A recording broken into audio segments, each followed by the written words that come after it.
പ്രവാചകൻ തിരുനബി സല്ലല്ലാഹു അലൈഹി വസല്ലമ തങ്ങളുടെ 1500-ാമത് ജന്മദിനം കൊണ്ടാടുന്ന ഈ വേളയിൽ ഞാനും എന്റെ കൂട്ടരും ഒരു കഥാപ്രസംഗം അവതരിപ്പിക്കുകയാണ്.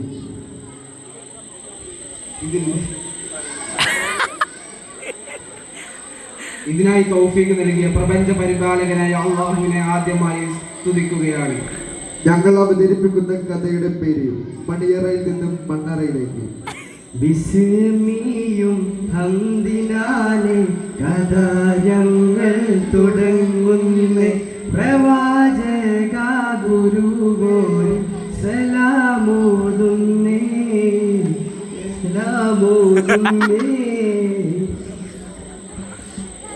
ശാന്തിസുന്ദരമായ മദീന പട്ടണം.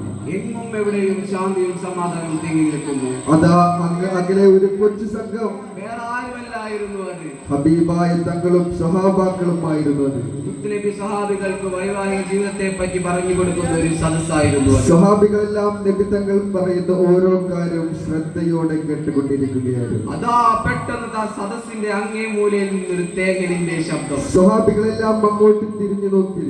വേറെ ആരുമല്ലായിരുന്നു അത്, മഹാനായ സഅദ് റളിയല്ലാഹു അൻഹു ആയിരുന്നു അത്. സഅദ് പൊട്ടി പൊട്ടി കരയുകയാണ്. നബി തങ്ങൾ സഅദിനോട് ചോദിച്ചു, എന്തിനാണ് സഅദേ നീ കരയുന്നത്? അന്നേരം സഅദ് പറയുന്നു, അതിർപ്പപ്പു സഹദിന്റെ മനതാരിലെ ആശകൾ അലയടിച്ചുയർന്നിടുന്നേ. അതിർപ്പത്തിൽ ഒരു നല്ല പുതുമരനായി ചമയുവാൻ മനസ്സകൾ കൊതിച്ചിടുന്നേ.